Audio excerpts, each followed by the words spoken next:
Hey there, welcome back to the Meat Thinker channel.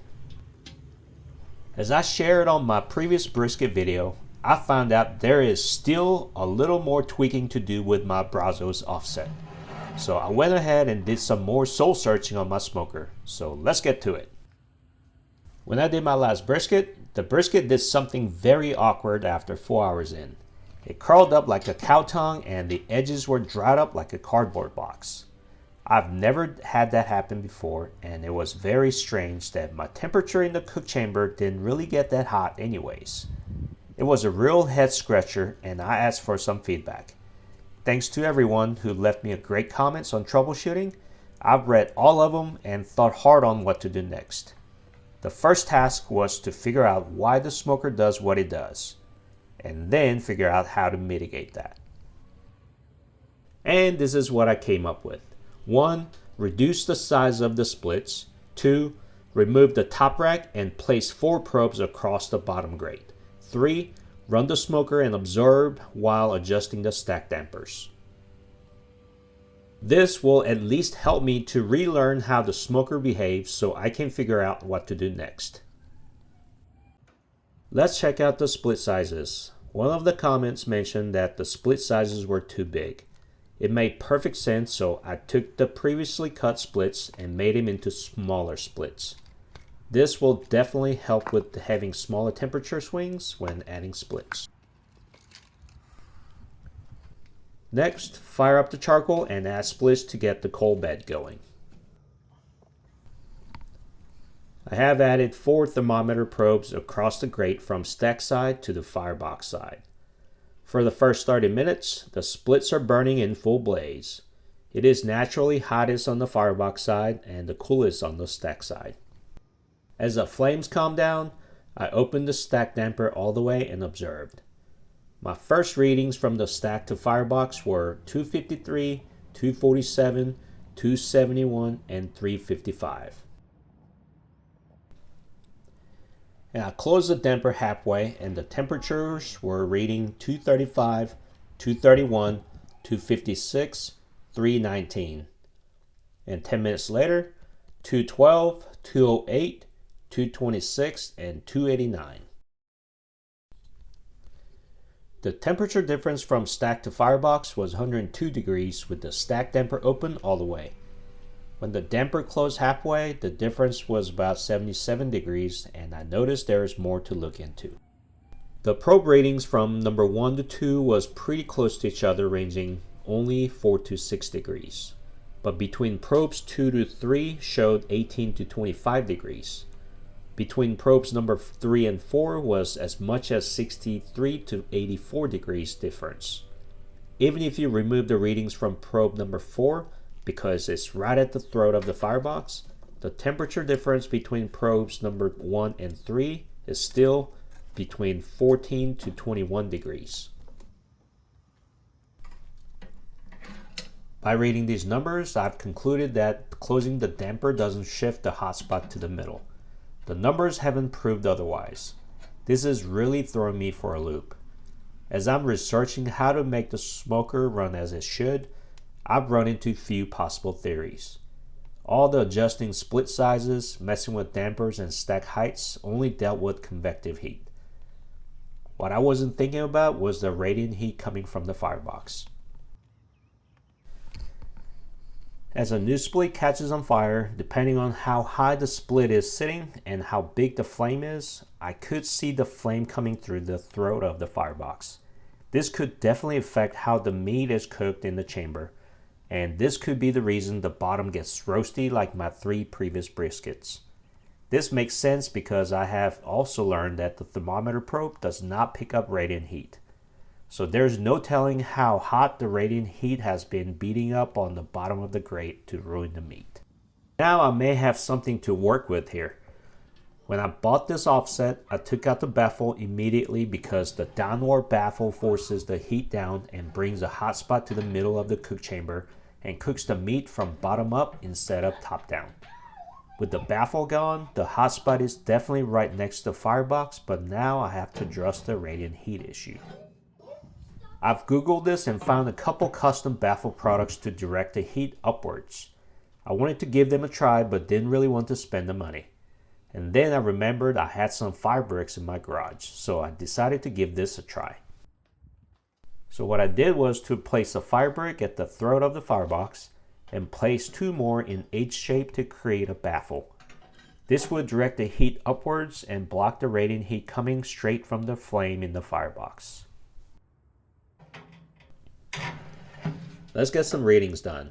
I've messed with damper positions, and as you can see here, with the fire bricks in place with fully open stack damper, it brought the temperature difference between probes number 1 and 4 within 10 degrees. However, I've noticed some changes in the readings in probe number 3 and 2. Now the middle of the grate was a lot cooler than either ends. It created a huge dip in temperature with probe number 2 location being the coolest. Here's a table of the temperature reading between the probes. Double-digit degree difference between each position was not an ideal cooking environment.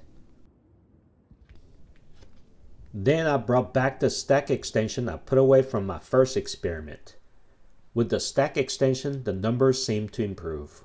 Even though the temperature readings between probes number 1 and 4 may over 40 degrees, I paid more attention to the readings between 1 and 3.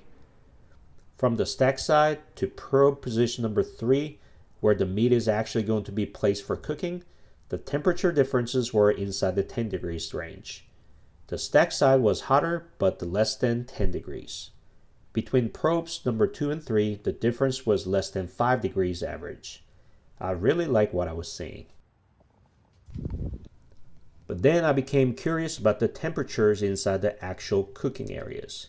So I decided to put 3 probes over the actual cooking area with the 4th probe at the stack end to see how the fire brick and stack extension ultimately performed. So I wrote down the temperature readings for about 2.5 hours, and this is what I found. The stack was definitely always hotter than the middle of the grate. Probe number 2 was always the coolest, and it got hotter as you move across the grate towards probe number 4. The average difference between number 2 and 3 was 5.6 degrees, hotter being number 3.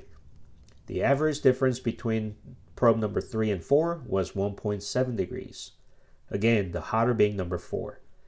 This puts an overall 7-degree difference across the entire cooking area.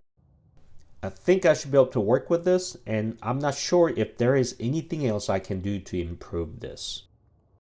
After my first experiment with adding fire bricks and stack extensions, I did put on 3 racks of baby back ribs to test drive, and the result came out great. Before I leave you today with showing the finished ribs, I was able to confirm that it didn't matter how big the flame got from the splits, the bottom of the ribs did not get scorched. I was able to cook all 3 racks evenly. And one downside of having the fire bricks acting as a baffle, it did require a lot more heat to bump the temperature and took a lot longer to finish the cook. But this is a sacrifice I am willing to make if I can stop roasting up the bottom of the brisket. This experiment took 2 weekends to finalize, but I really enjoyed the process of learning what my smoker was doing in terms of grate level temperature. I made a lot of assumptions by taking temperatures only at the stack and firebox end and not getting any readings in the middle of the grate when I first bought this smoker.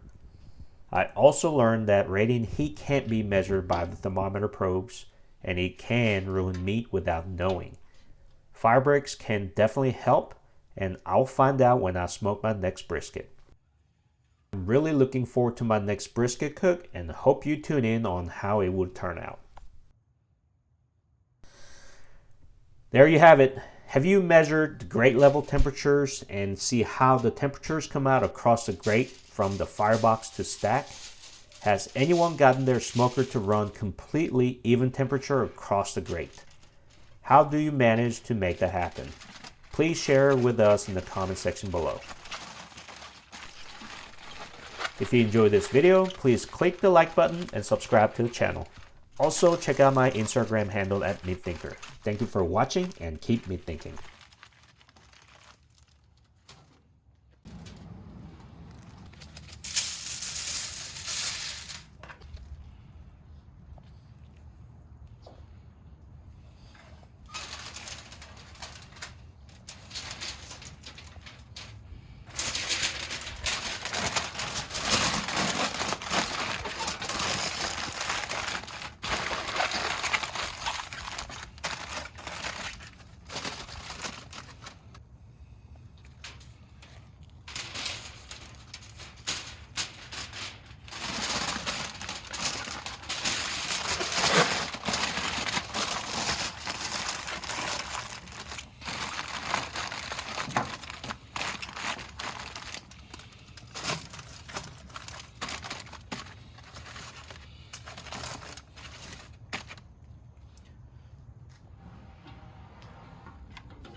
try some? Mm-hmm.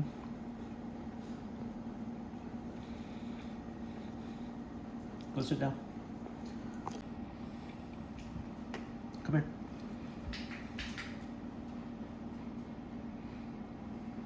It's hot.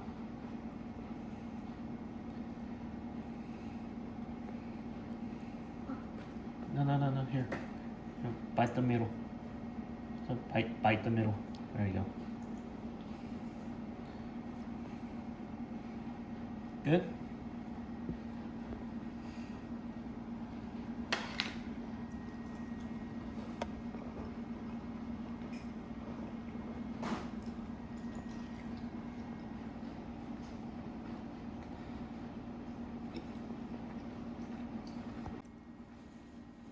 Can you say one more time? That's some more. Yeah. Here.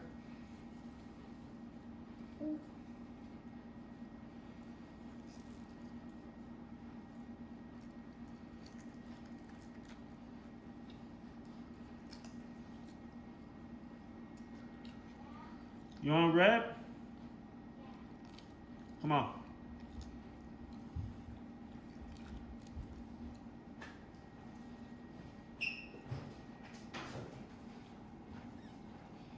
Here.